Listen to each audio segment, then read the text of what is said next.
This episode is brought to you by Nespresso Virtual Coffee Machines. Ready to enjoy the bold flavors of barista-quality Nespresso iced coffee at home?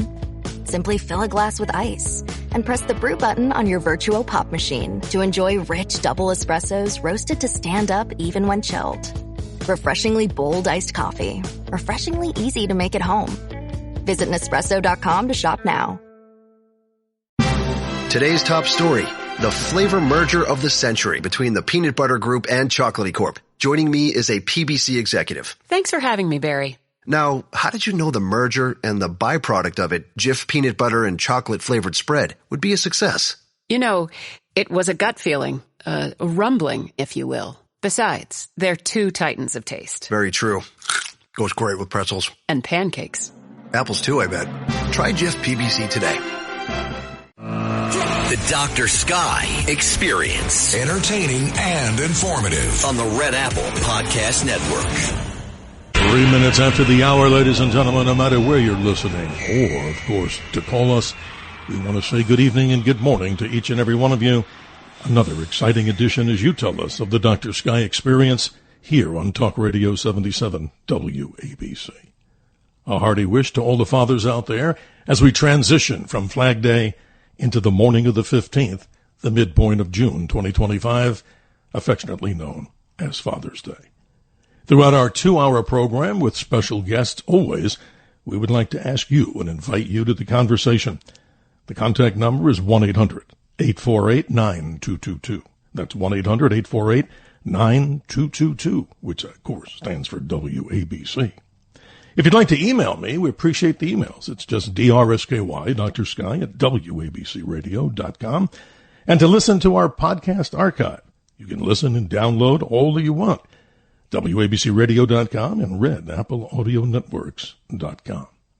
And I would be remiss if I didn't thank our navigator to the stars, Bill, navigating the powerful signal of 77 WABC across the airwaves to the nation, the world, and I'm sure to many, even out into the cosmos. A beautiful show today, ladies and gentlemen, and we'd like, of course, your participation. Plenty of time for you to get in with your questions or your comments. And as we say, we talk about 4 types of conversation: dialogue, debate, discourse, and diatribe. And of course, we love conversation in the realm of dialogue. In just a moment, our very special guest is going to take us on a journey from the Earth to the Moon. He himself, Don Eyles, author of a book entitled Sunburst and Luminary, an Apollo Memoir. Here's a question that becomes something that many people talked about and still do talk about in the world of space science, and the question goes like this: what is the most dangerous part of walking on the moon? And according to our author, and I quote, the answer is landing on the moon. Don Eyles, who is he? He worked on the Apollo project from 1966 to 1972 and on the NASA space program until 1998 as a computer scientist at the MIT Instrumentation Lab and the Charles Stark Draper Laboratory in Cambridge, Massachusetts. He created programs for the computer of the Apollo lunar module, responsible for the software that successfully guided the lunar module during the critical lunar landing phases of every Apollo mission that was able to attempt a landing. He worked with the astronauts and NASA flight controllers to improve the software in response to the operational goals for each mission, and he received the NASA Public Service Award in 1971 for devising a timely workaround for a problem that jeopardized Alan Shepard's mission to the moon with Apollo 14. And let's go back in time, ladies and gentlemen. As I mentioned, landing on the moon is the main emphasis of this particular 2-hour program. What happens then? The lunar module must slow down from about 3,800 miles per hour to a level hover at 100 feet above an unknown surface and descend through a thick cloud of dust to a soft touchdown. We know that happened back on July 20th, 1969. And for anybody out there that doubts we ever went to the moon, boy, do we have the best guests to talk about it. Don Eyles, good morning. Welcome to the Dr. Sky Experience. How are you, sir? Good. I'm good. Pleasure to be with you this morning. Always a privilege and honor, sir. We did this a few years ago, and I really never got to spend the time with you, so I'm hoping throughout this particular time in space that we, of course, can open up many minds out there. The main tenet of the program is always to expand our minds on the many mysteries of the universe. Don Eyles, talk about you as a early student. Where are you from? Tell us how you got involved in this whole project to help design a very critical part of the Apollo space program. Well, depends on how far back you need me to go. I was born during the Second World War. I grew up mostly down south, but came north to Boston to go to college. And after college was looking around for a job, as one does, and was lucky enough to be hired by the MIT Instrumentation Lab for what was a fairly low salary even in those days, and put to work on the Apollo project. Yes. And I had the very good luck to be assigned to the most interesting phase of the mission, the actual lunar landing from lunar orbit down to the surface. Don, let's go back in time to computers. I'm not a computer expert by any means. I've been around them. Many people out there have been in this business. They either sold them, they programmed them, and whatever. Talk about in those days the work that you were doing on this particular series of, some pieces of software that got us to the moon. You had no monitors. You had no computer printers like we see today, no screens or anything. Describe the primitive, as I use the word respectfully, of the days of computer science. And this is amazing what you're about to hear, folks. Well, fortunately, we did have printers. They weren't at all like the sort of printers we have now. We didn't have lasers at all, probably, in those days. But we depended on the printers because we did not have monitors. And so the thing we looked at when we wanted to think about the software was paper.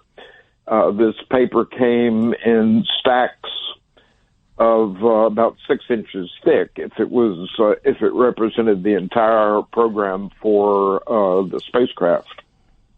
Yes. So we were always leafing through these books. We were printing them out quite often as we needed to. During a mission, we had to make sure that we had copies that corresponded bit by bit with what was on board the spacecraft at hand in case some problem came up. We dealt with each other through memos rather than emails. That's amazing. We did have a very efficient system for getting through to someone by telephone, sort of like in a hospital. It could be Don Eyles, please call extension such and such. Right. That's amazing. I graduated high school, not to date myself here, but in 1974, Don, and I remember certain groups of students, very intellectual. Of course, they were the ones that were the future, I gather, of computers, like the Bill Gateses and who knows who else as we start off in the computer world. But they had these teletype machines in there, and they were always busy. So the reason I'm mentioning that to you is the very primitive days in the world of computing. So may I ask, so the audience that has a lot, let's say, higher level knowledge than I do about the computer days and software, what language, did you have to create a language, or was there some standard operating language at the time that you worked in so people understood what you were putting out? The languages we used in the Apollo project were, I would say, 3, if you mean everything we did. Sure. One of those languages was called Mac, and that was for use on the ground-based computer. It was a very easy language to put together some math and run it and see what happened. And the lunar landing programs actually originated in a Mac program written by my mentor, Alan Klump. And so that gave us the first stage of being able to simulate it and see it working. But then when it came to programming the actual onboard computer, we had 2 languages to work with. One of them was what computer scientists would call an assembler language, which essentially writes the code in terms of ones and zeros, but allows mnemonics, allows names to be assigned so that one can think of it in a more flexible way and easy to understand way. And that came in 2 flavors. There was the raw or basic assembler language, which we called BASIC, unrelated to any other languages called BASIC. And that was relatively fast for that computer. The other language was an interpretive language, which made it much more compact to do the sort of three-dimensional arithmetic that you had to do to navigate in space, but which ran far slower. So we were constantly sort of playing those two languages against each other, using one when we needed speed and the other one when we needed compactness, you could say. Yes. But both of those languages were specially designed for the Apollo computer. Don, this is fascinating. Ladies and gentlemen, if you're just joining us here on the Dr. Sky Experience for these 2 hours here on this particular radio station, 77 WABC, we're privileged and honored to have Don Eyles. He's the author of a book entitled Sunburst and Luminary, an Apollo memoir. And for those of us out there, I read the book with great pleasure, but tell us what sunburst and luminary are as we go into this conversation so everybody's on board with the understanding of what it is. Well, I mentioned the 6-inch thick books of paper, and each one of those represented a version of the program for the computer. But the overall name of these programs had to be assigned. And the main programs for the lunar module were one called Sunburst and one called Luminary. Mm-hmm. So most of my book is about the creation of those two programs that were called Sunburst and Luminary. No, it is fascinating, Don. And let me ask you this on a personal note. When did you get the inspiration to want to move from one particular discipline to knowing that this is your gift, as I call it, in the development of the software? I mean, did you wake up one day, obviously, maybe as a child you had this passion to say, one day I want to work around something called computers. When did that come to you? I mean, that's like an inspiration, they've said. Math is usually an inspiration, like art. Well, I can't really swear that that's the case. Mm-hmm. Going to high school, I had read about computers, of course. In response to something we had read about or heard about in math class, with a friend, we built what you might call a primitive component of a computer. In other words, a circuitry made of relays that would implement a truth table, either for the and or the or operator. But I really didn't have any thought that would be my profession. Okay. And as a matter of fact, I was a somewhat reluctant mathematics major when I was in college because I was equally interested in history and art history and in literature. But I did end up as a math major, and it was upon graduating, I probably would have worked anywhere, but had the very good luck to be hired by something that became more of a passion than data processing, so to speak, would have been. Exactly. Don, radio, as you know, is theater of the mind. So let's go back to July 20th, 1969, as we ask for the clip one from the studio with Bill, talking about the last 30 seconds or so, audio-wise, that people can experience. And we'll get into a discussion with you, of course, about how this all came together. And here we go, ladies and gentlemen. 2,000 feet, into the ag, 47 degrees. Roger. 47 degrees. Eagle looking great. Your go. Altitude 1,600. 1,400 feet, still looking very good. Roger, 1202, we copy it. 35 degrees. 35 degrees. 750, coming down to 23. 700 feet, 21 down. 33 degrees. 100 feet, down at 19. 540 feet, down at 30. Down at 15.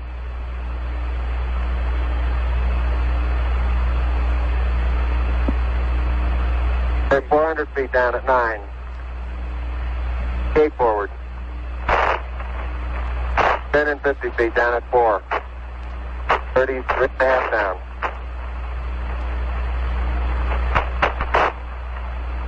They're pegged on horizontal velocity. 300 feet down, 3.5. 47 forward. Put up. Down 1.5 down. 70.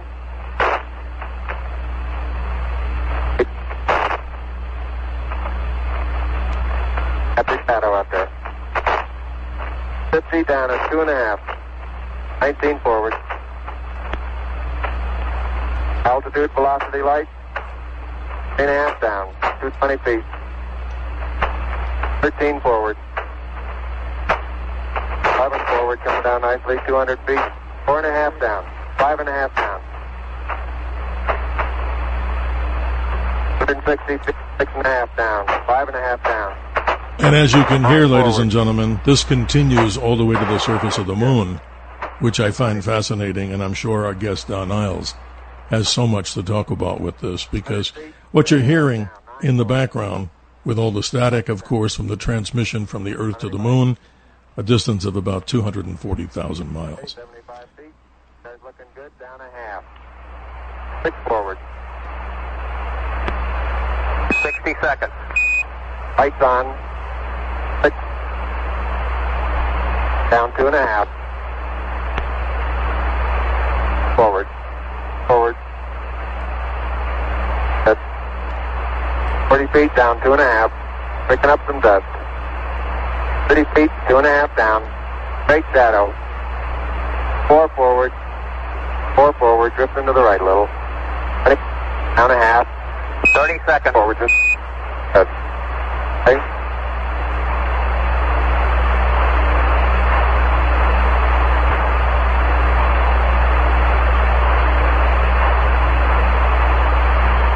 Houston, Tranquility Base here. The Eagle has landed. Roger, Tranquility. We copy you on the ground. You got a bunch of guys about to turn blue. We're breathing again. Thanks a lot. That is quite amazing. I know it's a little lengthy, but Don, describe to us, since obviously radio is the theater of the mind, that whole episode that we just heard to the descent. That's a very, very critical time, to say the least, right, of getting down to the surface. Describe that. Oh, very much so. When that clip started, they were, I believe, up around 1,500 feet, and they were still in what we call the visibility phase, which is a time when the load on the computer is at the very greatest. And the 1202 alarm that occurred was because of the hardware mismatch that caused the condition that led to the alarms, took a certain amount of the CPU time away from the program, and that forced the alarm, which was an overload alarm. And what we didn't hear them say was that around, I believe, 500 feet, they transitioned from what we call the visibility phase to the final landing phase, which was a semi-manual phase where the computer was still helping them by maintaining the up and down velocity, but they were maneuvering using the joystick in order to sort of translate horizontally across the surface.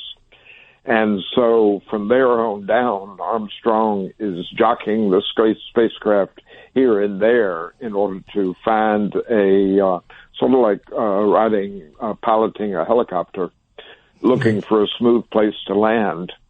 And as he said in the debriefing, he had been distracted by the alarms. We heard the last of them, but there were actually 5 throughout the landing. And so I believe he admitted to being a little discombobulated there at the end. And as a matter of fact, took a couple of minutes in that final landing phase, whereas every other landing mission was able to get down in about 1 minute. That's amazing. After leaving the visibility phase. It's incredible, Don. I mean, everybody out there who witnessed it, I was young at 13, and maybe the young children today, the only access they really have is to look at video or some other things that they can watch from the past. But here's the question that, of course, comes up. I do a lot of public speaking. Obviously, you do, with this great experience in the life of this, in your life with the space program. On a serious note, I mean, what do you tell anybody that says we never went to the moon? I mean, it has to be, you know, we don't get nasty with people like this in response, but what's your take on this? How do you respond back when you're the guy that did this, and you know that you trained and worked with the people that made these landings? What do you say to people? Well, I do wonder where people are coming from who occasionally you find believe that so strongly. You know, it seems like an expression of pessimism about what humans are capable of. Yes. And I haven't got a whole lot of patience with that point of view, and sometimes I'm a little bit rude. Mm-hmm. I think probably the easiest way to put it that people would understand is that at that time we were in a real race for prestige with the Soviet Union. And they had the capability of monitoring everything we did. If we had faked it, they would, of course, blown the whistle on us. And so you could say that the fact that that didn't occur says that the Russians, with their great capability, were vouching for it. Yeah, you're right. I mean, I come across this. I have no experience like you have. And, of course, I mean, it just seems to be so strange. I'd go to so many of the Space Fest conferences and talk to those astronauts and, you know, the Apollo moonwalkers, as we call them. And we only have, 4 of the original 12 that are still in existence today. And the stories that we're going to hear from you, Don Eyles, here throughout this whole archive that we call the Dr. Sky Experience, I find most fascinating because I think everybody, you know, especially young people, I think if they're looking at maybe going into career in Space Force, look at what came before us and the great history that we talk about here in this particular era of the United States. And you're so right, Don. This was a very tense time. President Kennedy, of course, with the proclamation of, you know, sending a man to the moon and returning him safely back to Earth in that decade before it was ended. That's amazing. And I just find it so amazing. Do you think we had more of an American focus on this? And I don't mean to get political, than maybe we do today in our space program with privatizing. NASA struggles with a small budget. What say you? Were we more aligned to focus back then? Well, I think we were. I think it was sort of a perfect conjunction of things that led to it happening and led to it being a success. You know, it was an idealistic time, which meant that there was some of the same capability that could have gone into building, you know, more and more sinister weapons systems actually was able to be turned to what was basically a generous purpose, doing something, you know, for all mankind, as the expression goes. I think that there was a sense of exploration in the culture then, both inner and outer. And we see that in all sorts of aspects, you know, including music, including what was experimentation with drugs. All these things represented sort of an open-mindedness. And correct. I would also say that the industries that sort of were called on to do this were also enough excited by what they were doing that they were able to be more generous and work better together and so forth. And I think to the extent the space program has become, you know, sort of a, you know, dependable cash cow for a wide range of industries, I think the sense of excitement suffers from that. Well, Don, you know, by experience, you've done this, and this is why we have you here and appreciate your time as we discuss all this. So really quick, before we go to the break in a couple of minutes here at the bottom of the hour, we call it a hard break. Many people know that. And folks, if you want to get in on this conversation, the lines are lighting up here. We will get to you as best as we can, as we say, because we do have a subject here that we'll be discussing with great guests like our guest Don Eyles for this 2 hours that we're on with the Dr. Sky Experience. 1-800-848-9222 if you're a new caller, or if you're a regular caller. We appreciate your commentary in the form of what we call a dialogue, where we have conversation. 1-800-848-9222. So, in your opinion, what do you feel the most impacting thing that you did to help the space program? It sounds pretty simple to me, but it's the development of these software packages or these programs. What's the biggest excitement that you get out of this? And obviously you got an award for your time doing this by the U.S. government. Well, that's two separate questions. The things that I'm most proud of are, as you say, the development of the software And I rank in my own mind equal with that, telling the story, which I did entirely on my own initiative, was not paid for it, although I I hope to make something off the book. You alluded to Apollo 14, and of course that was the most conspicuous thing I did. But it was a mere bagatelle compared to the overall development of the lunar landing software, which was, a very interesting story lasting 6 years, because it wasn't just getting to the first landing. It was learning from each landing and improving the software as we went along, so that NASA had the ability to land the LEM in less hospitable terrain that had greater scientific interest. So in many ways, the period after Apollo 11 was more exciting than the period before it, in an odd way. Yeah, no, that's fascinating.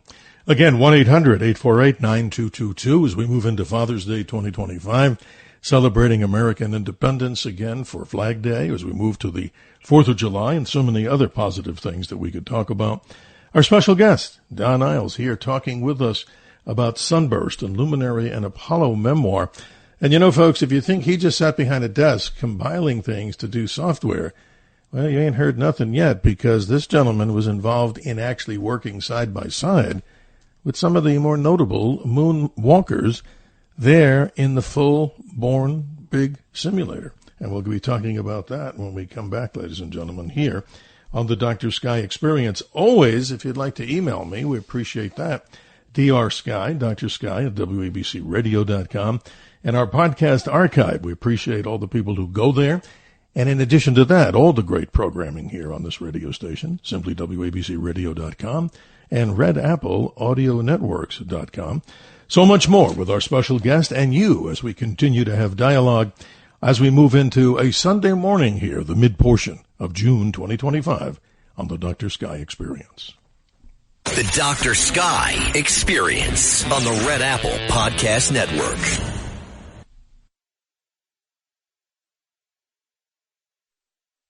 This shrimp and coconut sauce is divine. What's your secret? Goya coconut milk. How does it taste so good? It's all in that real coconut flavor and that rich, creamy texture. What about thickeners and added sugars? None. Just smooth, coconutty goodness. What can I make with it? From curries to sweet treats like coconut flan, the possibilities are endless. Goya coconut milk. Take your cooking to the next level. No question about it. Find it in the Goya section of your local grocery store. If it's Goya, it has to be good. What does every USAA member have in common? Family. We're one big family who supports the military community and their eligible families. And if you, your parent, or spouse served, you could join our family and save big on auto insurance. Visit USAA.com/join today to check your eligibility. Membership eligibility and product restrictions apply and are subject to change. USAA means United Services Automobile Association and its affiliates, San Antonio, Texas. Hey, it's Paris. You know I love sparkly things, right? Like stars. Duh. And thanks to Hilton and AutoCamp, I just slept under them. Picture me, serving looks by the fire outside my luxurious Airstream, making s'mores with the kids, while a national park is our backdrop. The great outdoors meets Hilton hospitality. That's hot. Explore all the new ways to stay at Hilton.com. Hilton for the stay. This episode is brought to you by Indeed.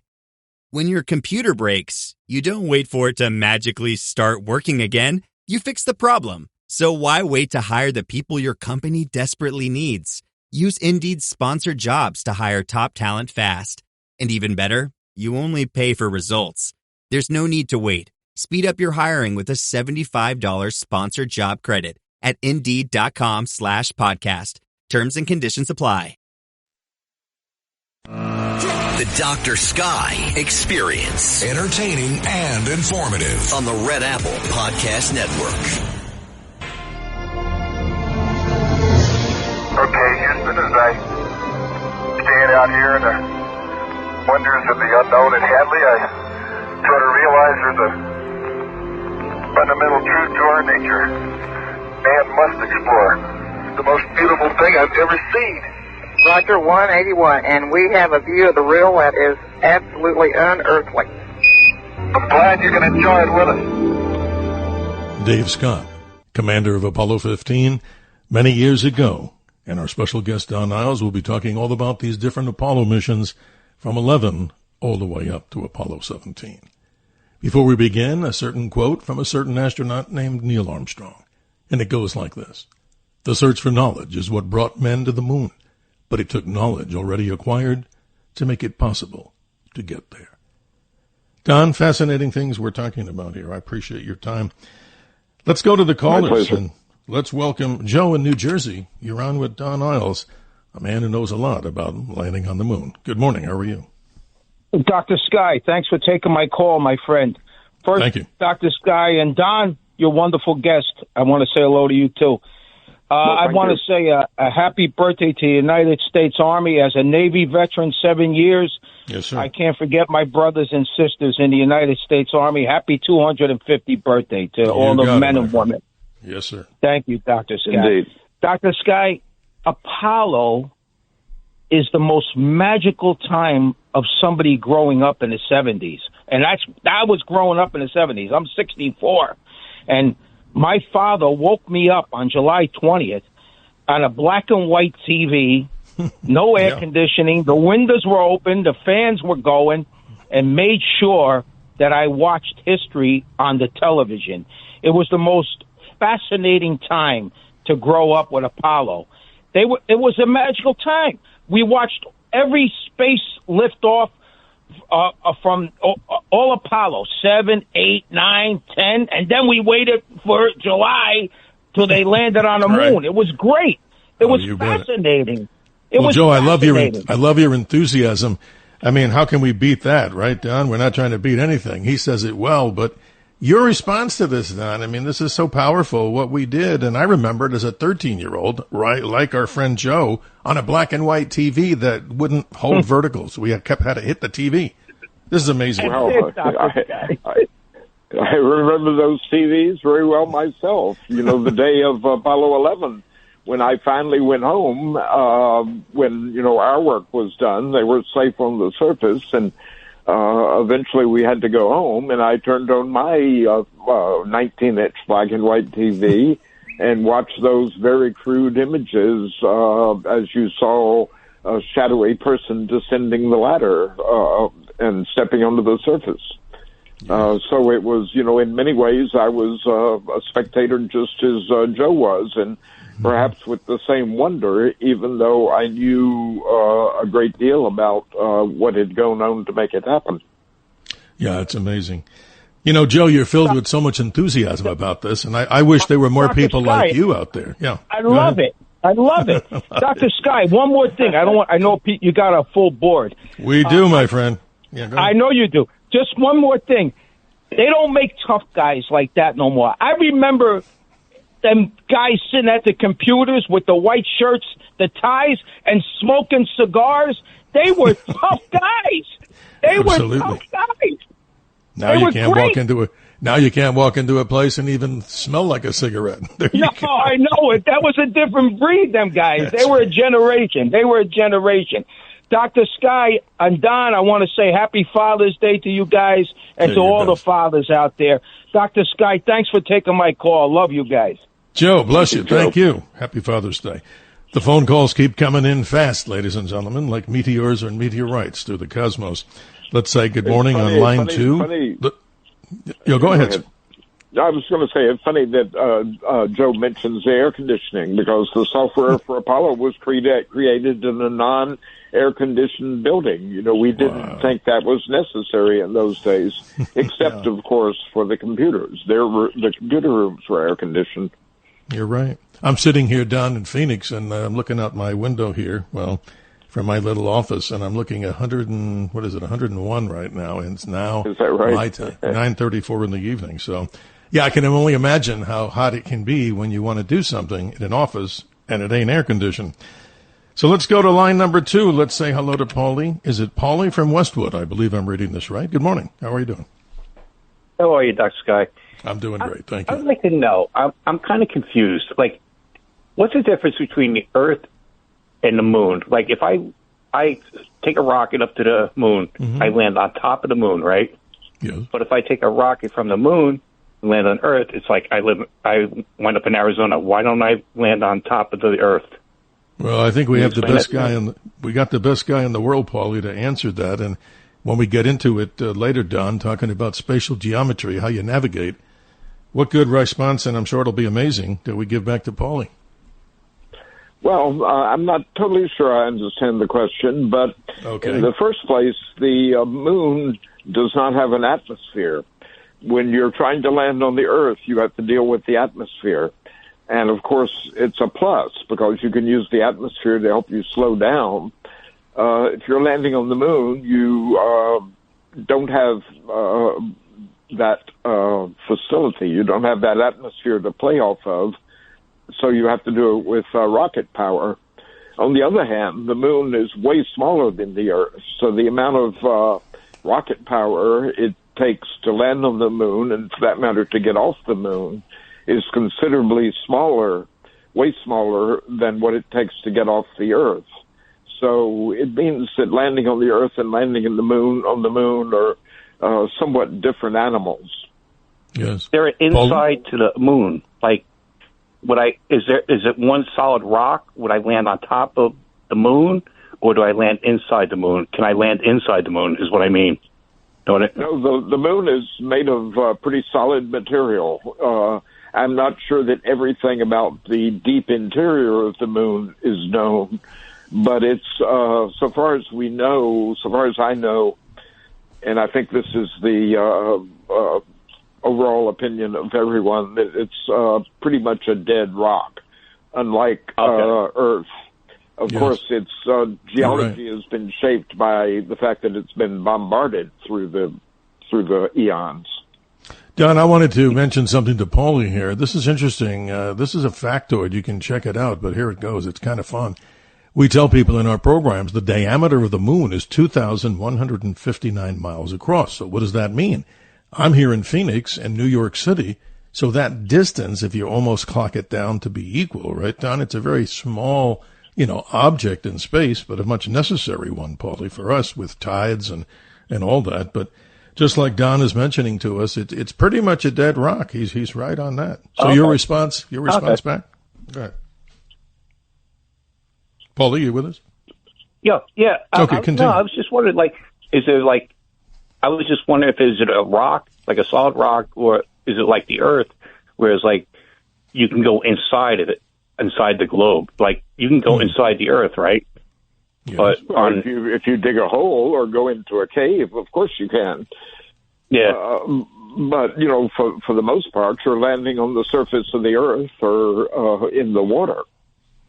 Yeah, that's a big difference. So, Paulie, wrapping it up, basically what we're saying here is, and I think this is what Don is trying to get across, and I know you're hearing it, and everybody, just to qualify it, that since the Earth has an atmosphere, it's a much different descent to the surface because, right, Don, when you come through the atmosphere, you have to do it at a precise angle, and you have to do it so what? You don't incinerate or skip off the Earth. On the moon, you're the expert, Don. It's a much different environment.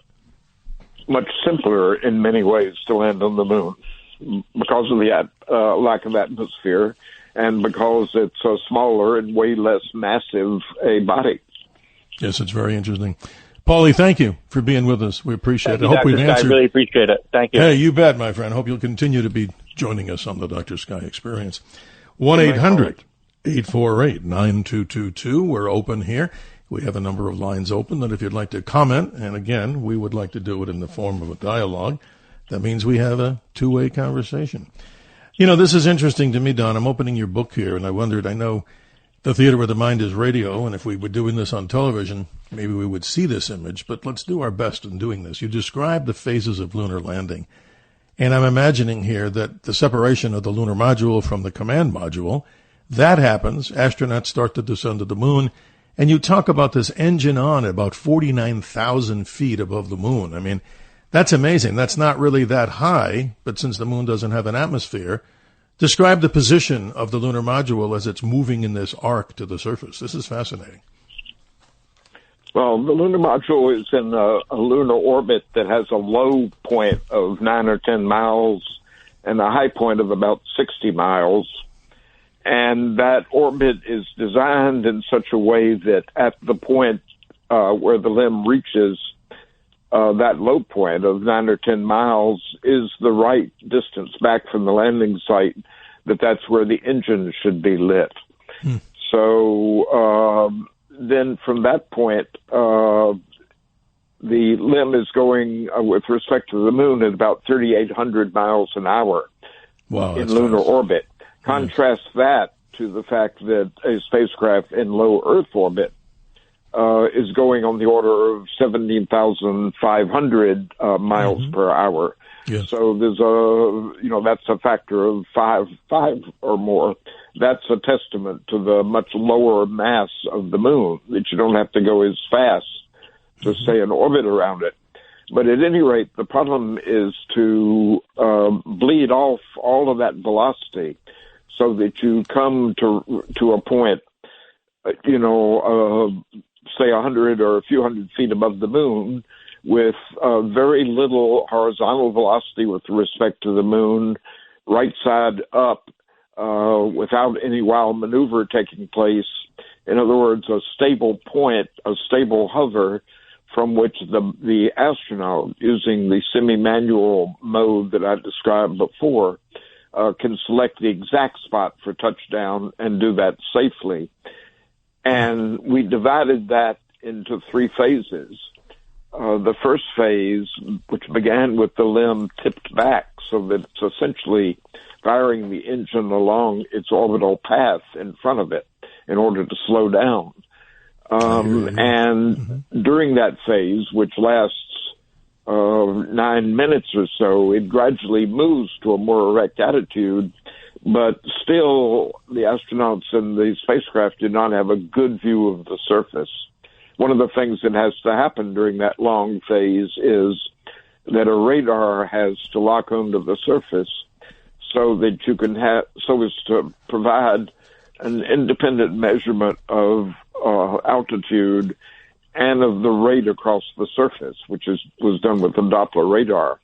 And Don, I hate to cut you short, but we do need to take this break. But folks, stay tuned, because I'm sorry I'm interrupting you on such a most important landing, because right now we're stuck somewhere above the moon. More to come with our special guest Don Eyles as he describes the descent process, and he and others were responsible for the software that made this happen. We'll be right back. The Dr. Sky Experience on the Red Apple Podcast Network.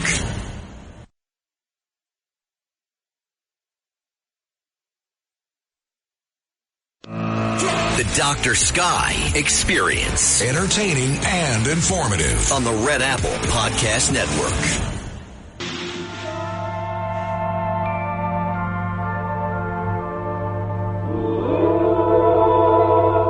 The first man on the moon, Neil A. Armstrong, born August the 5th, 1930.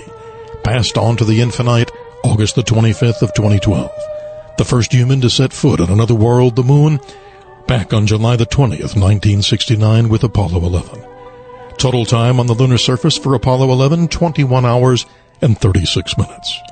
The total time for the moonwalkers, 2 hours and 31 minutes, in which they collected some 46 pounds of moon rock. When you look up at the moon tonight, know that men from the planet Earth first set foot upon the moon July 1969 AD. We came in peace for all mankind. As you look at the moon tonight, give a wink to remember the first man in the moon, Neil A. Armstrong. Our tribute to astronaut Neil Armstrong and his other members of these particular Apollo missions as we continue to talk with our special guest, Don Eyles. A great book, ladies and gentlemen, technical and also telling it like it is, unfiltered. We love that, entitled Sunburst on Luminary and Apollo Memoir. You can get a copy of this book from Fort Point Press, Boston. Thank you. Don, welcome back. I'm sorry I had to cut you off as our lunar module is somewhere above the moon. Please continue as we're going to descend. Okay. Well, my book is available at all the usual places, not just directly from the publisher. So I appreciate your calling out to it. Yes, I believe I was in the midst of what we call the braking phase, which was, you were. in terms of time, was the majority of the landing, and it was devoted mainly to bleeding off horizontal velocity, forward velocity. Other things had to happen during that period.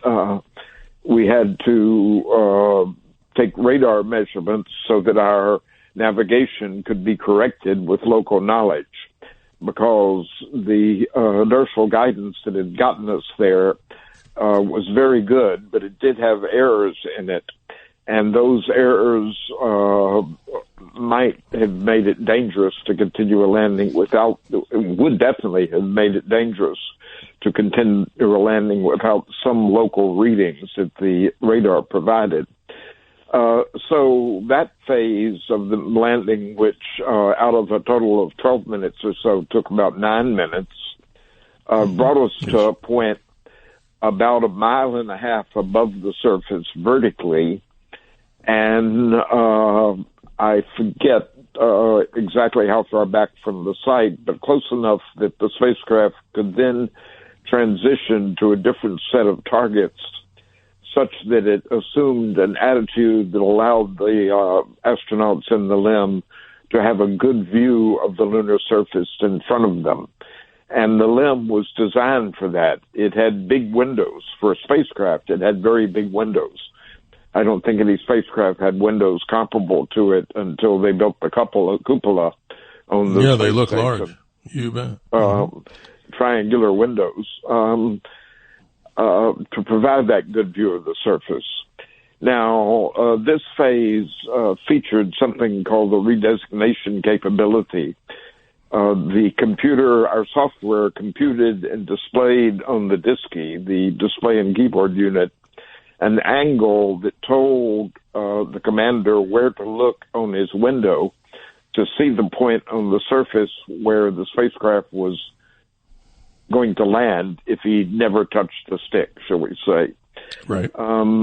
He could then move one of the controllers, right, left, or front and back, to modify that by a half a degree up range and down range and a certain amount cross range, so that he could already at that point steer around a bad spot. Now, that phase came to an end at the discretion of the astronaut. At the point where he felt fully in command of the situation, he could go to the next mode, which is the semi-manual mode that I described before, where the computer is providing a lot of help, but there's also some stick and rudder skills. And the spacecraft is flown in that mode for a minute or two before it finally actually touches the surface. That's amazing. And, you know, I'm looking at this in many ways from your book, and I hope I have this right here, because I try to read and I burn up a lot of yellow highlighters in all the books that I do, you know, for guests. Is it true, Don Eyles, that this particular mission was some 4 nautical or 4 miles off the designated location? No fault of theirs. It was just to get it down safely. Is that a fair statement? That is a fair statement. That's exactly true, as a matter of fact. And much of what we did immediately after the mission focused on eliminating that error. It had to do with the fact that the inertial guidance did have errors in it because of thrusting that the spacecraft did that was not sensed and sort of added into the onboard estimate of the navigation. And the radar could correct altitude errors, and it could correct the velocity across the surface, but it didn't know where we were. The only thing on board the spacecraft that could look at the surface and know where he was the crew, was the astronaut themselves. So as a result of those errors, the spacecraft was about 4 miles long. And as you said, it didn't matter so much because the goal of that mission was to get down onto the lunar surface. It was the moon for the first time. And the surface could have been as rocky and difficult to land on at the original spot as it was where they finally did come down. So it was fairly inconsequential, but it did have to be corrected because from then on, we wanted to be able to land the limb exactly where we wanted it. So we develop a way to correct that. No, you did, and you did amazing things, and more to come. But this is amazing. I'm at Space Fest one time, and I'm talking to Charlie Duke, as you know, I'm sure, very well. Mm-hmm. And he's telling me, he says to me, Steve, that's me, Dr. Sky, he said, he goes, I'm pretty famous before I was on the moon. I said, what are you talking about? And he was smiling. And he said, I'm the voice that says, hey, you got a bunch of guys down here about to turn blue. And I said, well, there you go. We just played that earlier in the Dr. Sky experience for everybody to hear. But why I find that fascinating, he then became what? The 10th man to walk on the moon.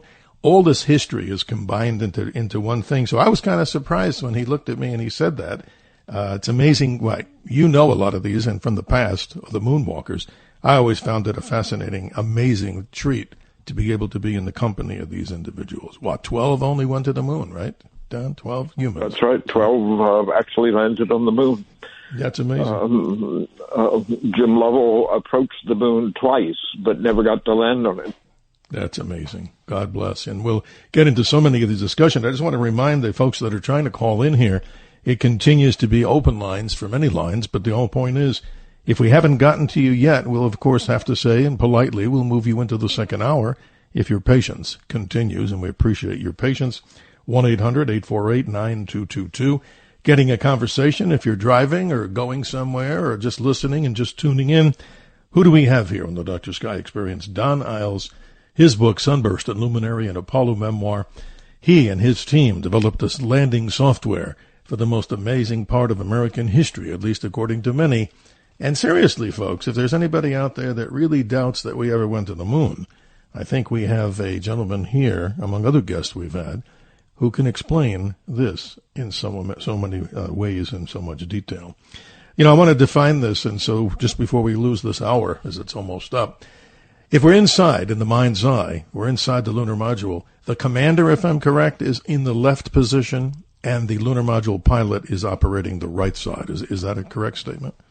That is correct. And the commander's job is to mostly look out the window, especially once they reach the visibility phase, whereas the incorrectly named limb pilot on the right side, his main job is to relay information to the commander. That clip that you played earlier, when you hear someone saying 47 degrees, as he said at the very beginning, that was the look angle for the system I mentioned earlier that points to where the spacecraft will land. And later, when he's saying down at 9, he means the spacecraft is descending at 9 feet per second. When he says the forward is whatever the number was, he's talking about the horizontal velocity across the moon. Because, of course, it's important to land slowly vertically, but also not to be moving horizontally as you touch down. Yeah, this is fascinating, Don. So, in other words, and we'll get into this in the second hour, ladies and gentlemen, 1-800-848-9222. I'm sure we'll get many people to want to inquire about this most amazing part of American space history. But I'm going to be talking with you. I thought it said Dr. Sky, but you call it a disky. So this is what, without sounding humorous here, there's this thing in the middle that, for the lack of a better description, is like a keypad with numbers. So this is kind of like your modern day, or then kind of like you're having your controls through an iPod or a computer screen, correct? That's right. It's numeric displays, no character displays, and for general purposes, only 3 5-digit numbers. Plus other numbers that say what phase of the mission we're in, and which identify the noun and verb that define what the 3 numbers are. Amazing. This noun and verb being the language that was developed for communication between the man and the software. Don Eyles, 1 hour, it goes so quick. That's why, like I say, by the listeners' popular demand, what they've been telling me through emails and other communication, we need to do 2 hours there, Dr. Sky, on certain guests. So again, I appreciate your time, and certainly looking forward to, as we transition in time and space, as we all do, for hour number 2, just around the corner. And again, ladies and gentlemen, so much information here. And what's your website? Let's get that out so everybody knows what your website is, Don. Well, the one they'll probably be most interested in is sunburstandluminary.com. SUNBURSTANDLUMINARY, just as it sounds. Sunburst and Luminary. That includes a picture gallery that goes further than what's in the book, and also contains an excerpt that can be read. I have another website, simply Don Eyles, DONEYLES.com, and if you add a slash and then LM in capital letters, you'll get a historical paper that I wrote some years ago that is sort of a teaser for the book, you could almost say. Don Eyles, you're awesome. We'll be right back, ladies and gentlemen. Hour number 2, just around the horizon, here on the Dr. Sky Experience, proudly here on Talk Radio 77 WABC. 1-800-848-9222. Always time to hear what people have as we continue to do a dial. The Dr. Sky Experience on the Red Apple Podcast Network.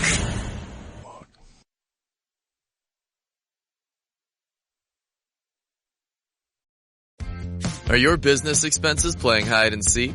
With Uber for Business, the small spends that slip through the cracks, like rides and meals, go right where you need them. Because it integrates with leading expense platforms, you can say goodbye to surprise costs, missing dollars, or chasing receipts. Everything's track downable. Uber for Business. Make small steps that make a big impact. Learn more at uber.com/small steps. Got some good news for your ears. More of that good stuff is coming up. And even better news for your hair. The best hair care is at Sephora. They've got all kinds of products for every kind of hair. From brands like Amika, Kerastase, Day, and K18. You knew where to get great audio. Now, you know where to get great hair care too. Sephora. Good news for great hair. Shop hair care now at Sephora.com. 9 años pidiendo el Snack Wrap. Aquí tienes tu Snack Wrap. ¿Tú quieres un Snack Wrap? Toma tu Snack Wrap. ¿Tú también? Toma un Snack Wrap. Snack Wrap, Snack Wrap, Snack Wrap. Volvió el Snack Wrap. Ba-da-ba-ba-ba. Walmart Business saves you time, money, and hassle, which means you can focus on what really matters. Like putting the money you save back into what you do. Spending more time training your team, filling orders, and finding new clients. Anything and everything. Right down to... Oh, that's the one. Choosing the best hold music. Walmart Business. It's the Walmart you love. Now for your business. Learn more at business.walmart.com.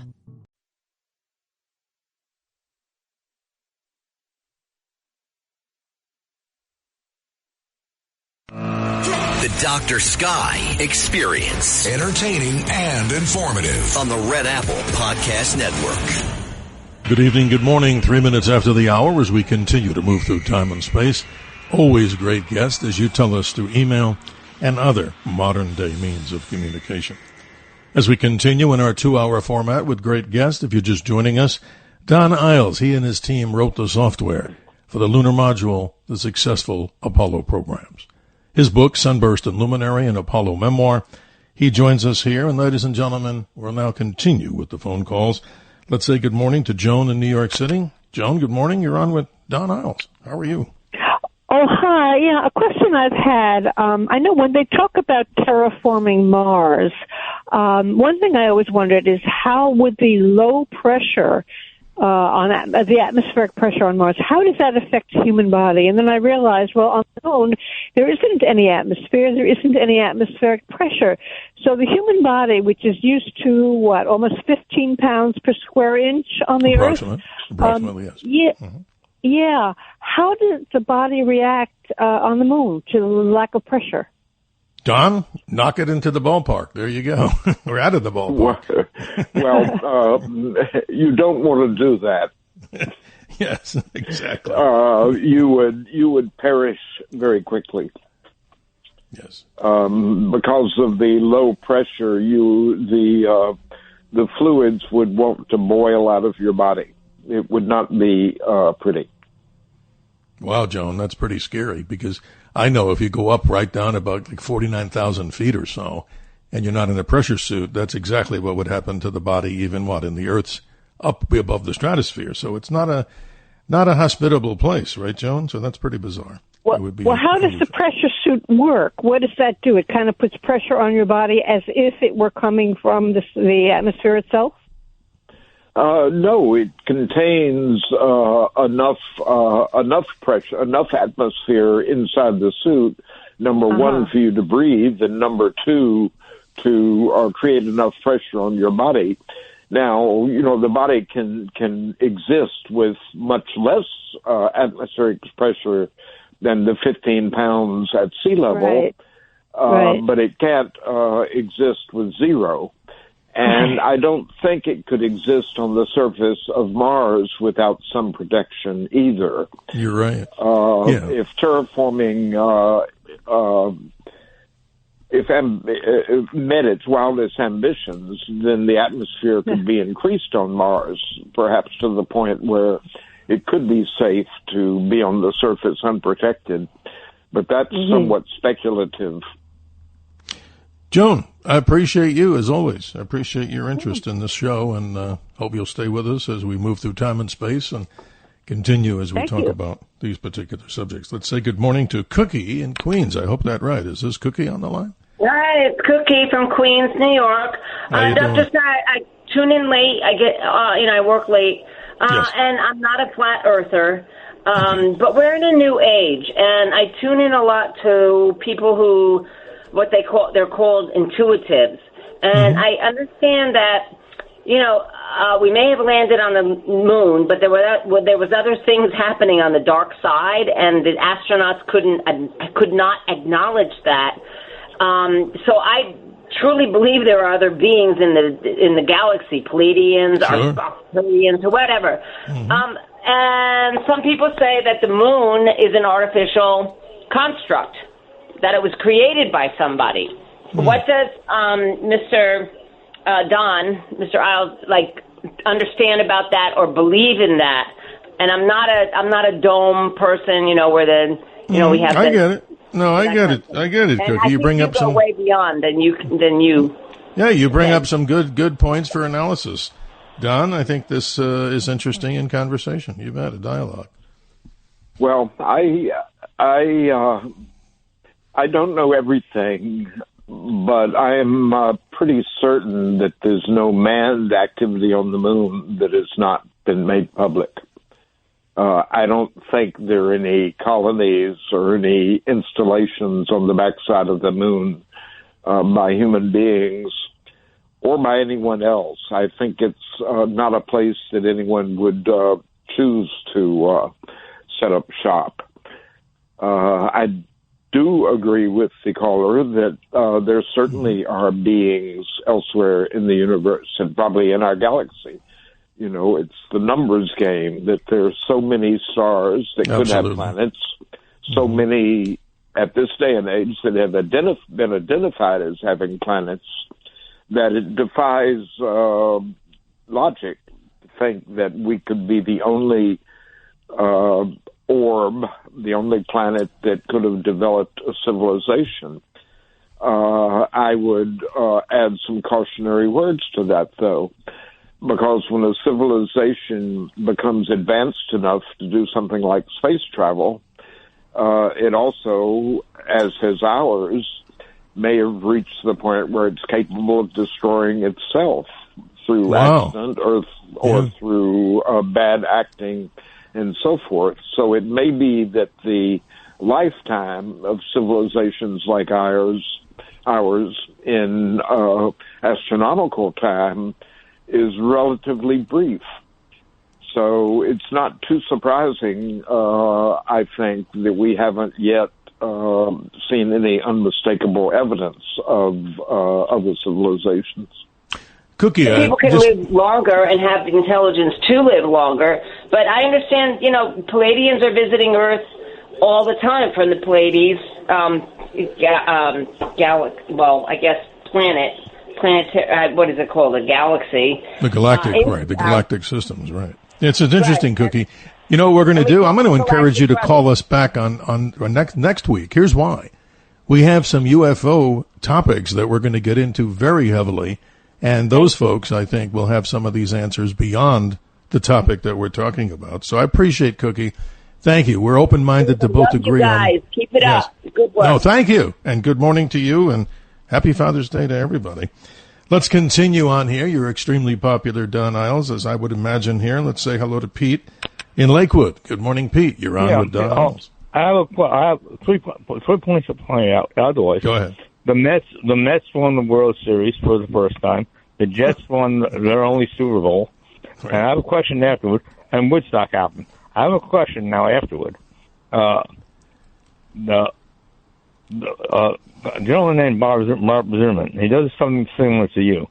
Has a site called BehindTheBlock.com. I've heard of him. Yes. Okay, yeah. He's a caver. He looks at the shadow of the moon. He thinks that there's water in the cave. He thinks if you go to the moon and you can live in the cave if the caves are big enough. Mm-hmm. Yeah, that's plausible. I mean, it's been discussed. Don, I know that this is fact that, this might be in these impacting areas on the moon called caves. What Pete's referring to, that could be a place to shield yourself from radiation and from the sun, inhospitability, maybe put a little module there to live. And I think that's also what Pete's describing, right, Don? I mean, that's possible, definitely. Well, I believe the evidence is that there is water available at the poles of the moon, the places that get the least sunlight. A pit, a crater near the poles is hardly ever lit, if ever. And so water could, in fact, be there. And if that, in fact, is the case, then it could make it much easier to set up shop on the moon. Not only that, but water can be separated into hydrogen and oxygen by an electrical process. And, of course, you can make electricity on the moon if you have solar panels.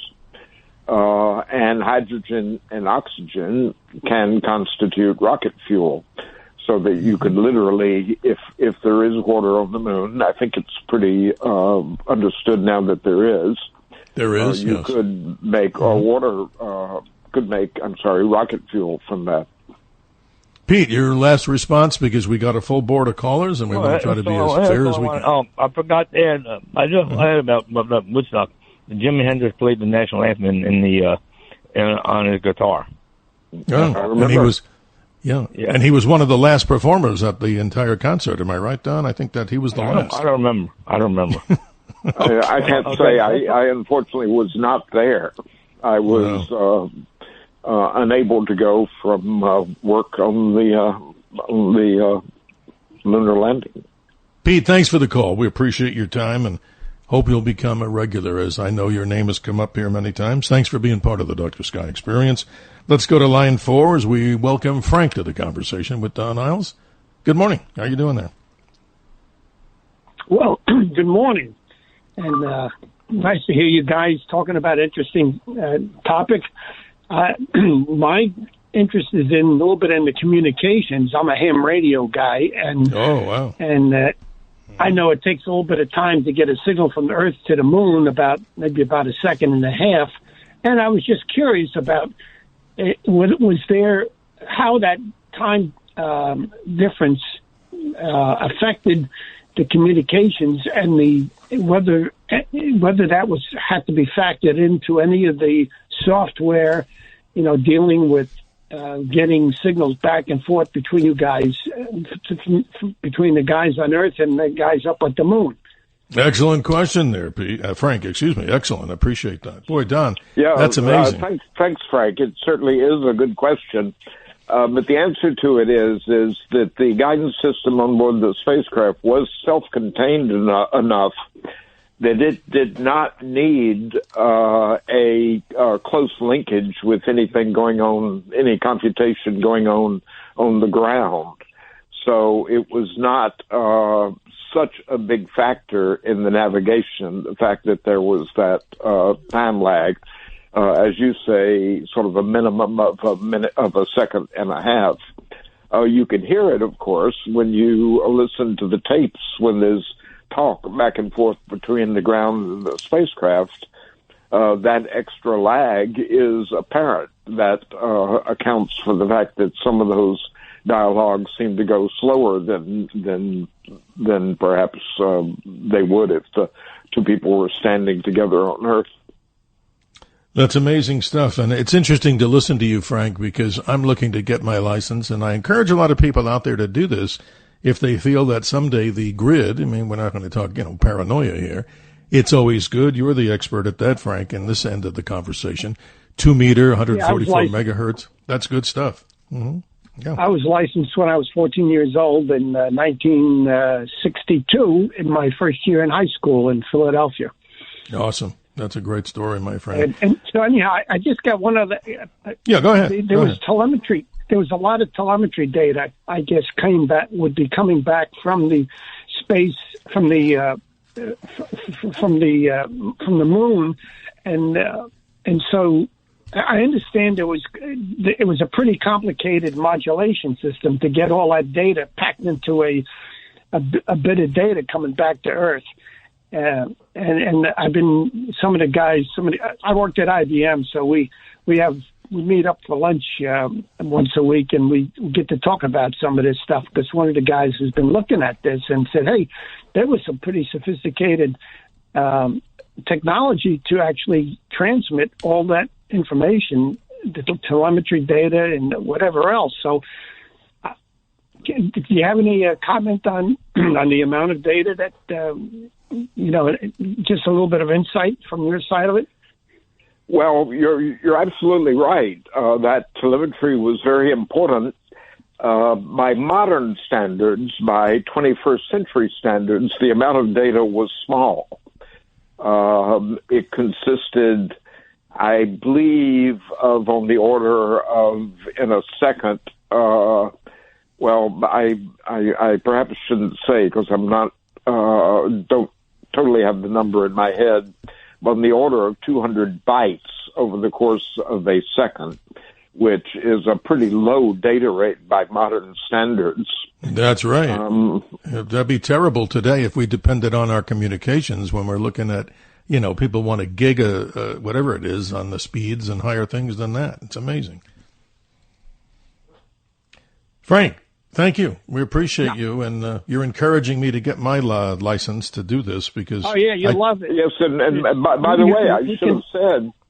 our careers were somewhat in parallel because I was probably operating on the novice frequencies at the age of 14 also, or maybe even before.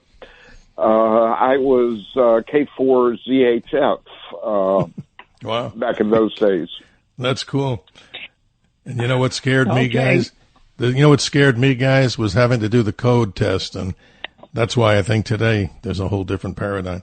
Thank you, Frank. We appreciate you. Just a little tidbit talking about code. If you've got an Android phone, you can get an app for it that when the phone rings, you can have it send out, let's say, somebody's initials in Morse code. So if the phone is in your pocket, you don't even have to listen. You don't. For one thing, you could use the vibrator to read the code just from the vibration, or you could listen for the tone. So you'd know who's calling you without even having to look at the screen. How about that? That's a great thing. Frank, you're awesome. That's only on the Android phone, and I've been busting Apple's chops about getting it so that you could do it with an iPhone, but apparently it takes too much security. Well, you Frank, would think so, but... thank you for being with us. I hate to cut everybody short here. I feel bad about it, but hey, my job is like the air traffic controller. We're trying to keep the landings and the departures on some sort of a schedule. But thanks, Frank. We appreciate you and hope you'll continue to be part of the Dr. Sky experience. This is the interesting part of what I've read in your book, and I'd like to have you take as much time as you need to explain this, and I'm just going to bring it up in generalities.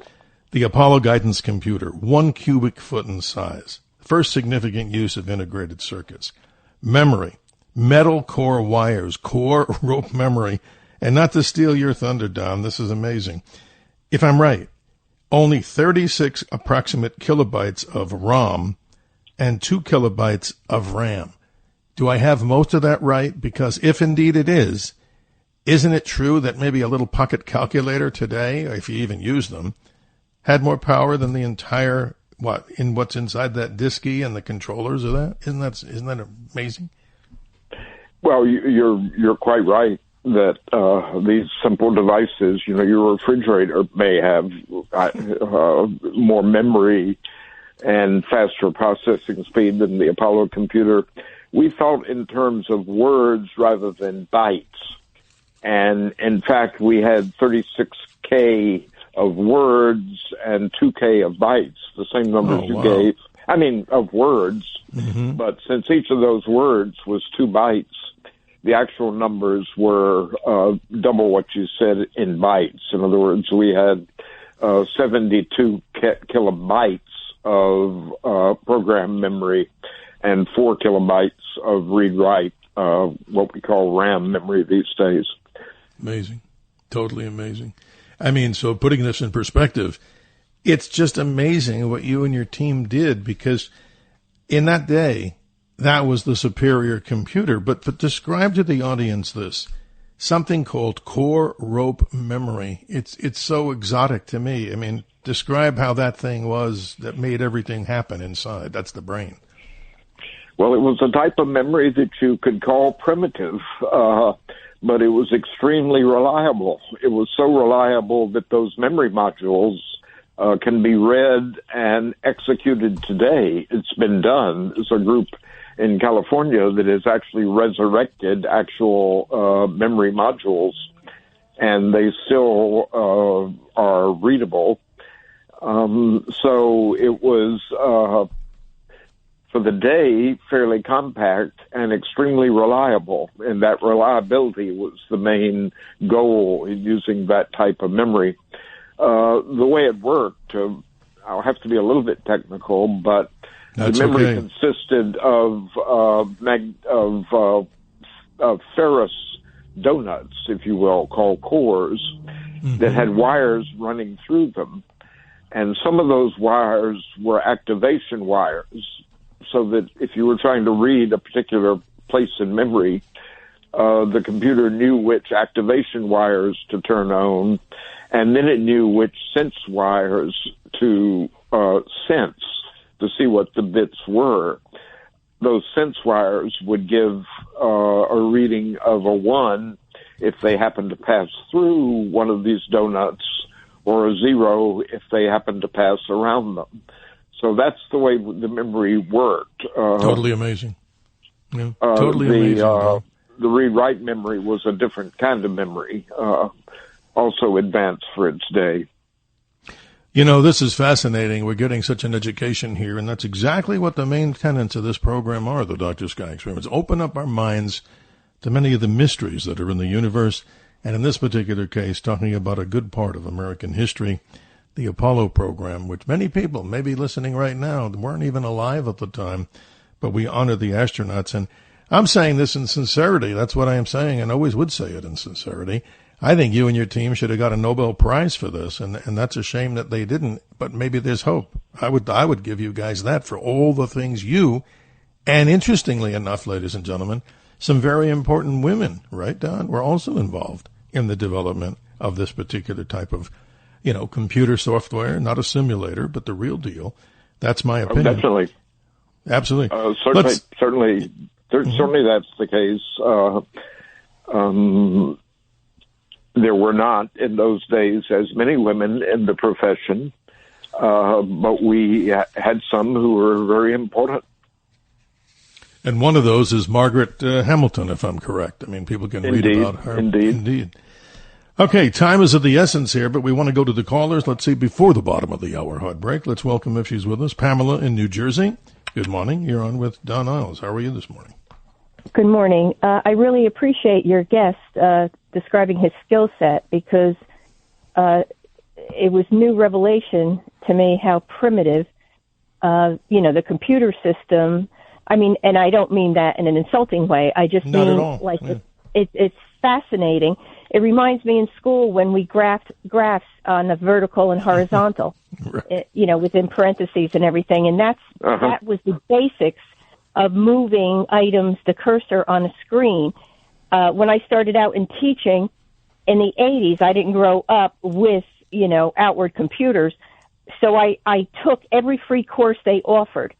And I remember BASIC being like this. And to find out that the space module was basically the predecessor to video games with the throttle and the coordinates on the keyboard is fascinating to me. And using radar, I always wondered about that, using radar to land the modular. And I wondered, how advanced were the cameras? Now, we know cameras were set up to film the astronauts. Did they have cameras on the exterior side like vehicles do today? I guess not, obviously, to help them along with the radar and the computer. Pamela, great comments, observations, and questions. We're getting short on time, so I'm going to be respectful to everybody on both sides of the conversation. You'll have to take the answer off air because I want to give Don, of course, an opportunity. But I really appreciate you and everybody who's calling this experience, because this is an opportunity for, as I like to say, have some dialogue with communication. Pamela, appreciate your call, and we turn it over to Don. Well, the cameras were inside the spacecraft. The LEM did not have cameras on the outside, and the cameras that it did have were film cameras. So the images could not be viewed in real time. So they were a record that had to be processed when the film got back to Earth. But I'm very happy that we had those cameras. Oh, you bet. And, I say this, Pamela's still listening and everybody else listening around the world. This is something so simple. For anybody that doesn't believe that we went to the surface of the moon, I always recommend here at ASU, Arizona State University, there's, as you probably know, Don, there's a little office there for the Lunar Reconnaissance Orbiter, and they give out these posters, and that's observing the moon, which, of course, they've detected and imaged from orbit all the landing sites. But what I say, when your take on this, please, why doesn't Elon Musk or somebody just send a robotic craft with 4 and 8K television, not to disturb the site, but land, as we're going to get into Apollo 12, where if the Apollo 11 was some 4 nautical or 4 miles off, their goal with Pete Conrad, as you know best, was to get close to the surveyor. What say you about going ahead and trying to do that to disprove, to prove that this did happen? Wouldn't that be amazing? It sounds so simple. Well, I don't think it needs to be proven or disproven. I think it is proven. There you go. It's proven by so many counts. Mm-hmm. When somebody brings that opinion to me, sometimes my answer to that is to say, okay, do you think I'm part of the conspiracy, or do you think I'm among the dupes? And they don't quite know what to say. It would be utterly impossible for an effort of this size to have been faked. Oh, I'm 100% on in your court, but what I'm saying is I'm being a little selfish. I would like to see what that lunar location looks like for Apollo 11, not to disturb it in the dust sense that we're destroying what I call the sacred location, but just wanted to add that to the conversation. Ladies and gentlemen, we're coming up to the hard break, as you know, in radio, once again in hour number 2. And what I'm going to do, I'm going to go out a little bit beyond here as we land our lunar module here with our special expert, Don Eyles, whose book, Sunburst at Luminary, an Apollo Memoir, is something that I highly recommend everybody out there who's not only an engineering student, just for the history of it, and for the man who is, as I say, unfiltered, the book available from Fort Point Press out of Boston, and you can get it wherever good books are sold. But what I'm going to do as we go to that break, we're going to talk about some of the experience he's had with some of these moonwalkers, and I think you'll find this, ladies and gentlemen, most amazing. The conversation begins with the conversation of Apollo 12 when we return here on the Dr. Sky Experience. The Dr. Sky Experience on the Red Apple Podcast Network.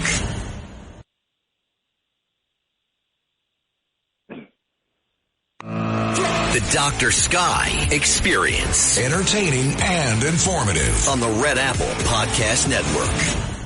Hi, this is author and former presidential speechwriter James C. Humes.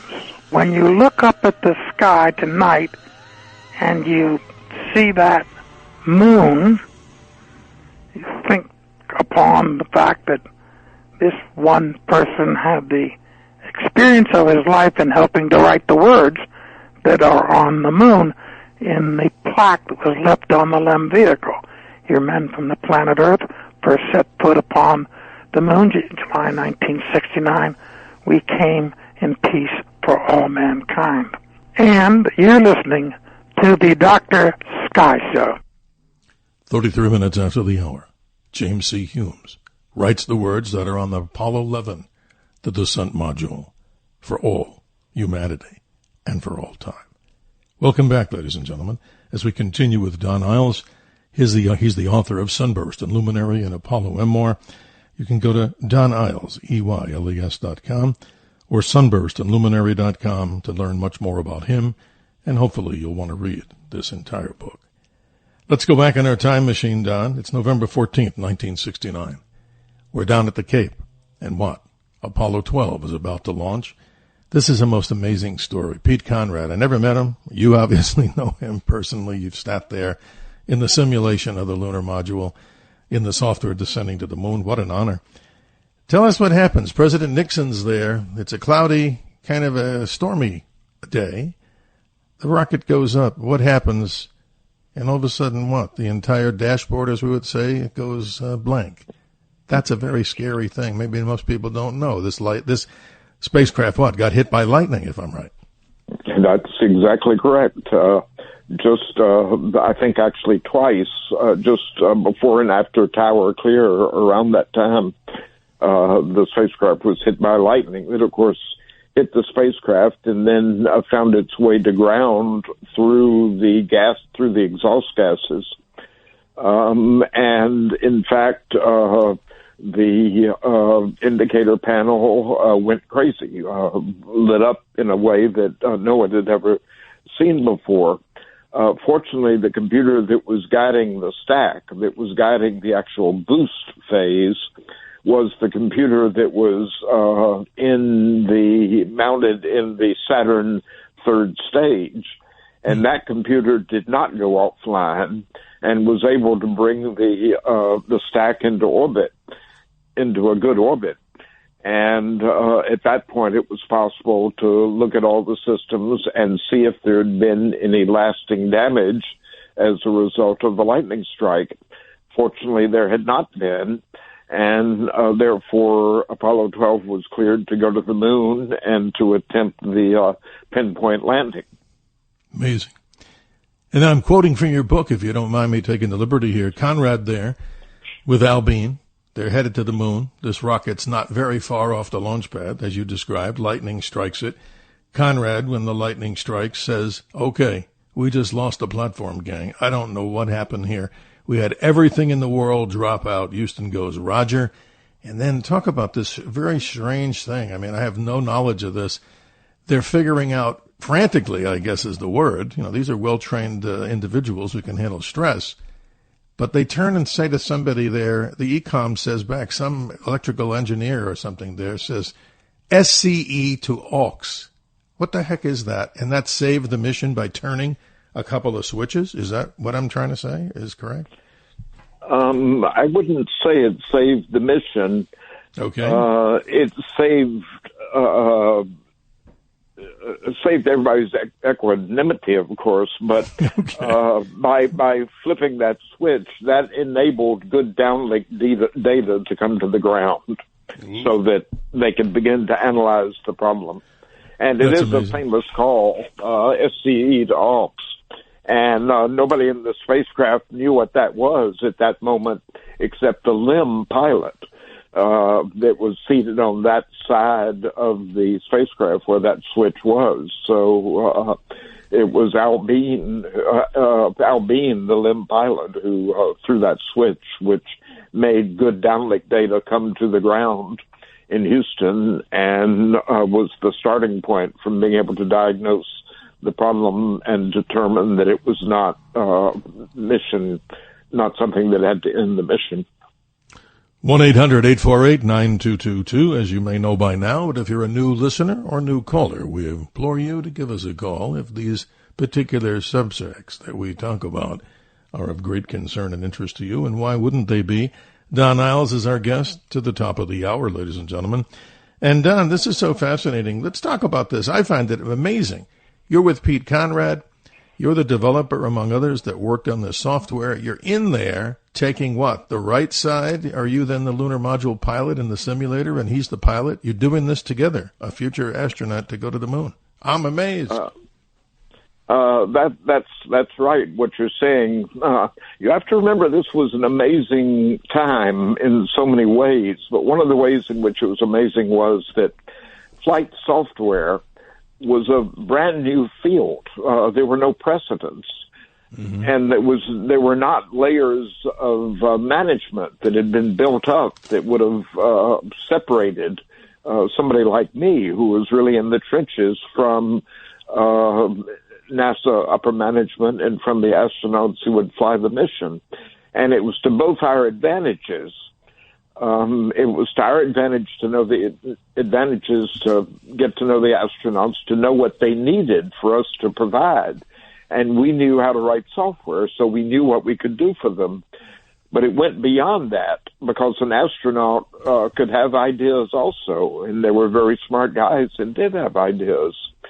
And as one example, John Young, who was the commander of Apollo 16, yes, he came up with an idea that would have made landing the limb in a hat box easily, and brought it to me personally, because we were able to have that contact. And I was able to implement it in a version of the flight program, a version that would never fly, but a version that could be flown in the simulators. So it allowed that sort of technical interchange to take place directly between an implementer of software, me in other words, and the end user, the astronaut. And it was that same unusual access that I had, because I worked in this unprecedented field, that really allowed me to write the book I wrote. Because I was, even though I was a grunt at the lowest level of the hierarchy, still I had visibility beyond what was typical, and certainly way beyond what would be possible today. So mission summary for Apollo 12 comes down to this, and you can explain it better. We're looking at not having a 4-mile displacement from where we thought we should land. Obviously, Getting there was the goal, getting on the surface.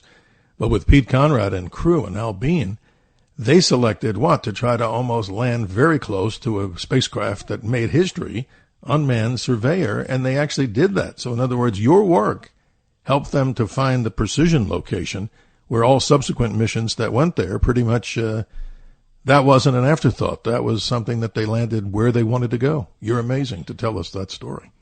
That gets at the borderline between what the system could do without help from Earth and what help from Earth was needed for. The spacecraft, the Apollo system, could have navigated to the moon, landed, taken off, and gotten back to Earth safely without any help from the ground. In fact, this help was forthcoming as a double check on what was happening with the onboard system. But the one thing that could not be done without help from the ground was to land accurately, because what allowed us to eliminate that 4-mile error was radar information that was taken from the ground in the period immediately preceding when the landing began. And what we had to do in the software was simply to make a way that that information could be incorporated into the navigation in real time. Yes.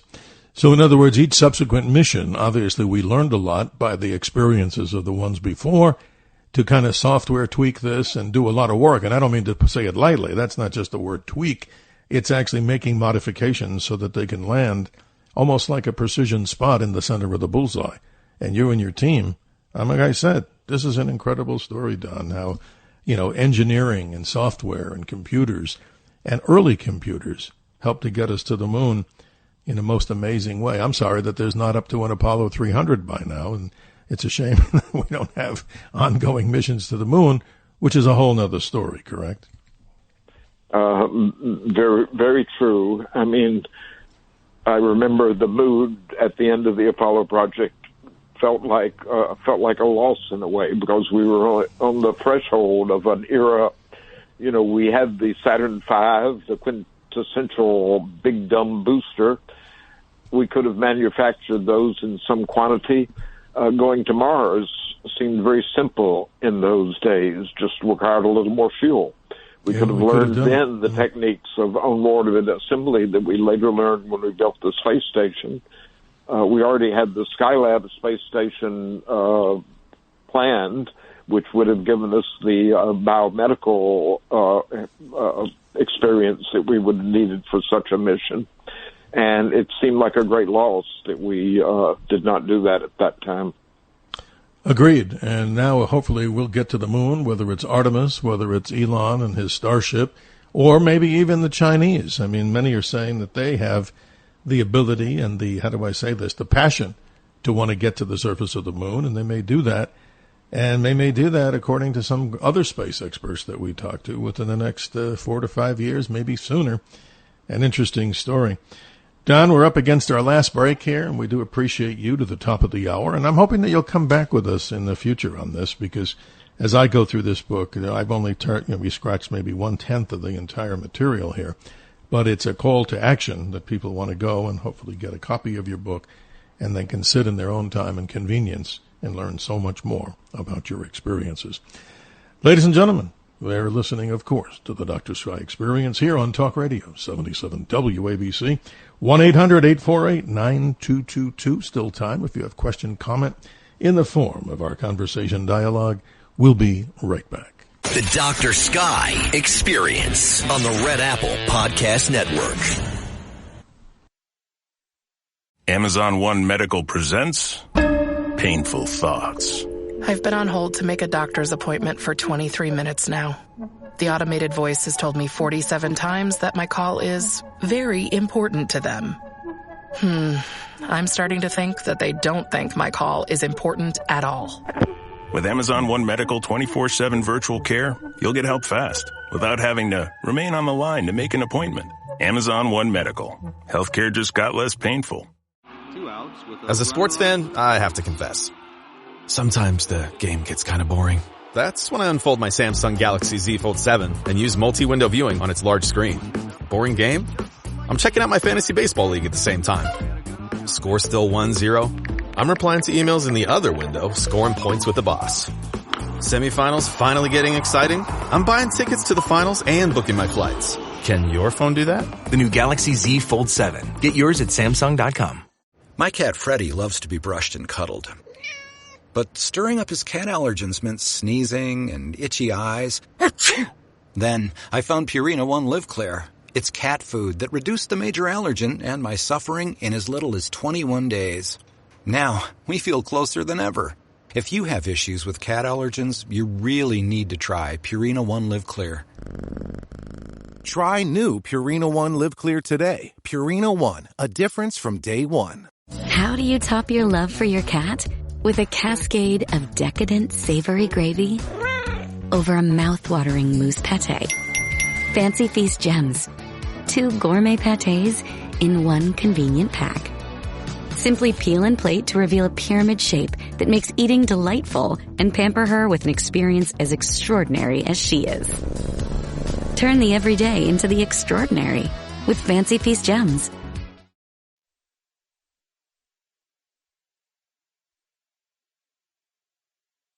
The Dr. Sky Experience. Entertaining and informative. On the Red Apple Podcast Network.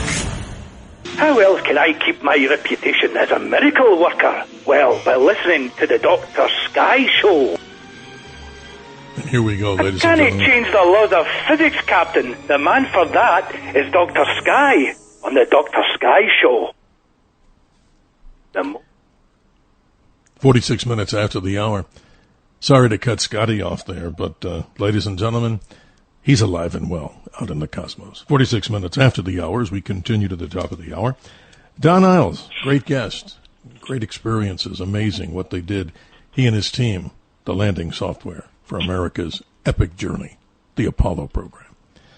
Let's say good morning, that is, to Don in Long Beach. Don, good morning. You're on with Don Eyles. How about that? Good morning, Don gentlemen. Dr. Sky, you stole my thunder. I was going to mention Apollo 12, but to expand on that discussion, could you describe, Don, what happened when they, I believe they walked over to Surveyor and may have retrieved a part of that spacecraft? Can you just elaborate on that a little bit? Yeah, I have no special knowledge about that, but that's exactly what happened. They, I think Pete wanted to land so that he would be able to see the Surveyor out of his front window after he landed. There was an area a bit short and to the right of where the Surveyor was that he had intended to put the limb down on. But he didn't do that. He sort of went a little past where the Surveyor was. And so I think he knew that he was very close to it, but he could not see it until he got out of the spacecraft in his suit, of course. But when he did do that, he could see it, and you could certainly hear his excitement through the transmission, and was able to walk over to it. And exactly as you said, some parts were retrieved and brought home. Don, that's amazing. Don in Long Beach. I mean, that's incredible. I don't think out of the maybe millions of callers out there that I don't think anybody really knew about that. So that's incredible. I remember him when he spotted the spacecraft. I remember he said, "The Surveyor," like he was very excited. I do recall that. So, yeah. No, it's great, Don. And thank you for bringing our, knowledge base up here and to the listeners out there. Any other comment did you want to make? We have a moment. The only other comment I have is, again, something you had mentioned. It is a shame we stopped going to the moon because we had a geologist, Harrison Schmitt, and we were just beginning to, try to understand what the moon is made out of, and then it just stopped, and that it's been so many years. It's really a shame. It sure is. We're on the same team, both Dons here, but I don't know. I'm hoping, Don in Long Beach, that the energy will come back. But what's your kind of guess, if that's a fair word? Who do you think is going to do it again? You think it's NASA? You think it's the Chinese? You think it's Elon? Who's going to go there with humans? What do you think? You're asking me? Yeah. Mm-hmm. I'm not sure. If the Chinese get there again before we do, I think that may generate competition like we had with the Russians way back when. And that might be some incentive for us to get back there sooner. It's always good to have competition. Well, it's always good to have callers like you, Don in Long Beach. I appreciate you. And Don Eyles, what's your take on this? Who do you think, if you're thinking about what country, who might do this and bring humans back to the moon? What say you? Well, I agree with the caller. I think I would not be surprised if the Chinese are the ones who achieved this. I think perhaps they, whatever their faults, have the ability to think longer term than we do with our very volatile politics and our lack of the ability to concentrate. And so I would not be surprised if they are the next humans that are on the moon. I have a great deal of respect for Elon Musk's organization, and I think by setting their sights on Mars, they probably greatly accelerated the point where we do get to Mars, although there are problems with that mission that I don't think have been fully dealt with yet, such as the radiation exposure on the way to Mars. Yes, that's intense. Don in Long Beach, thank you for being part of our show and adding to the knowledge base here. We appreciate you. Here's what I want to ask, and this is difficult, but not maybe for you because we only have a few minutes left. Both of us knew Dr. Edgar Mitchell. I never met Alan Shepard, but talk about what you and your team did, as I say, to, maybe save that mission, Apollo 14 in the short version. what actually happened, and what did you folks do? Well, as I said before, it was a mere bagatelle compared to some of the other stuff we did. What was necessary, the abort switch in the cockpit sent a signal to the software. There was a little piece of software that I had written that looks for those signals, and if the signal is received, it starts the abort process. So someone needed to find out a way of defeating that little piece of software, and since I had written it, obviously it was up to me to defeat it. And in fact, that's what I did, was to figure out a sequence of keystrokes on the display and keyboard unit, which reached deep inside the computer and changed bits here and there, but which allowed them to proceed with the landing without the hazard of this short circuit of the switch ruining the mission.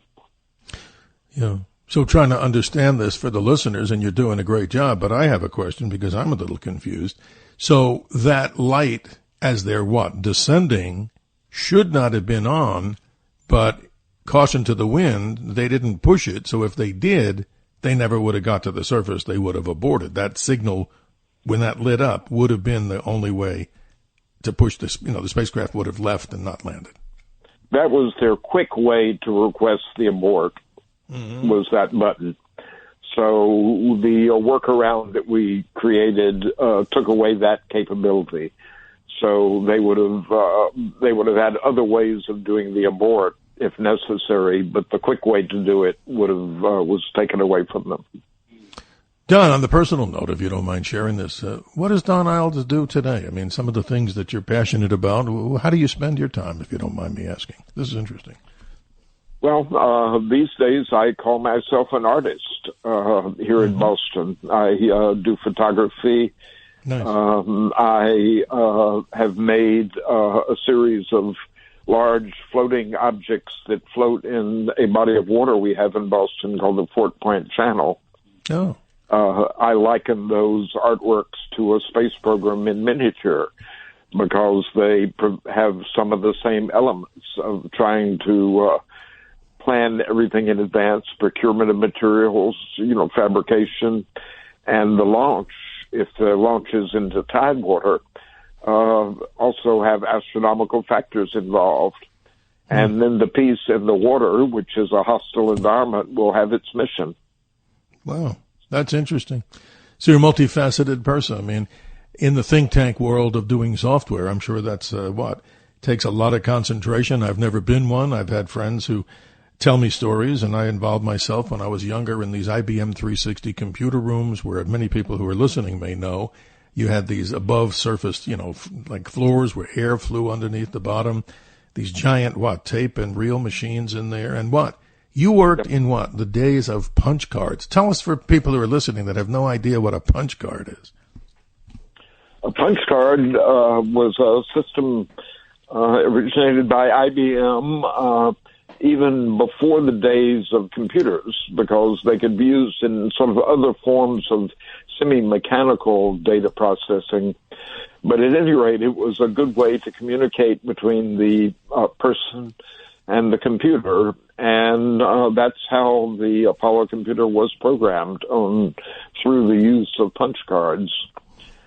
As luminary or sunburst grew, it grew incrementally, and each of those increments was input to the overall system as a deck, which might be one card or it might be a bunch of cards that were punched on key punch machines. Wow, amazing stuff. And I remember one person warned me when I was just kind of a lowly little messenger inside one of these computer buildings, and I did my job. I shouldn't say lowly, but nothing like the computer people that did all this stuff like you guys. But they told me, if indeed you get stuck in here, it's not a good idea. And I said, what do you mean? He said, if there's any fire, we have something called halon. And I said, what's that? And they said, it'll just suck the air out of the room. I don't think I'd want to be in that room. So anybody who's listening who's a computer person at the time, maybe they still do it, Don. I have no idea. What say you? I don't know. No one told me about that. Okay. Well, I don't mean to scare everybody. Don, I thank you for your time, and I hope we can do this again. Again, your website, of course, DonEyles.com. And also, as you mentioned, the side website that goes direct to the book, Sunburst and Luminary.com, if I've got it correct, right? Correct. Thank you. I wish you a happy Father's Day and everybody listening here. And we'll talk soon. I do appreciate your time. And ad astra, as they say in Latin, to the stars. And appreciate you. Thanks, Don. Thank you. It's been a pleasure. And thank you. And thank your callers. Well, thank you so much, sir. And we wrap it up, ladies and gentlemen, with an analysis. If you're a regular listener and you wonder what happened to our Sky update, we're certainly going to give you that in the minute and a half or so that we have. You just came off. If you haven't seen it, well, you'll have to wait till the next full moon, the beautiful strawberry moon, one of the lowest moons in the sky for the entire year, riding low in the zodiac constellation, which I call the 13th sign of the zodiac. It was Ophiuchus. Look that up. And we find the planet Mercury slowly creeping into the evening sky by the end of the month. As we know, this particular solstice takes place June the 20th, 10:42 p.m. Eastern Daylight Time, in which we'll endure, we're here in Phoenix, so we don't like anything that's, above 100 degrees, 93 days, 15 hours, and 37 minutes of the duration of summer. And if you were here in Arizona, and we certainly welcome you to come out here, it is a beautiful place, as New York, Metro, and all the other locations, we endured 14 hours and 22 minutes of sunlight today on the high side, but we say here it might be a dry heat until the monsoon comes, ladies and gentlemen, and that for us in the desert Southwest occurs. It starts on the 15th, and it goes all the way to October the 1st. Much needed rain here in the desert. And if you'd like to learn so much more about that, at the Dr. Sky podcast, of course, here on WABCRadio.com, always a Sky update. So if you don't get all the details, we jam-pack that with so much more information so that you can, of course, be abreast at the beauty of the night sky. Quick closing comment, too. As the moon moves to new when it's not visible, that's by the 25th of the month, if you're out and about and away from city lights, you have a beautiful opportunity to look south around 10 p.m. Grab a pair of binoculars and you will see the splendid central core of the Milky Way, the beautiful constellation of Sagittarius the Archer. And I could never do justice to saying how beautiful it is. And I want to thank Bill, our navigator, who is, of course, behind this powerful signal of 77 WABC across the airwaves to the nation, the world, and I'm sure as many of you believe, even out to the cosmos. We'll see you next week. Have a great Father's Day.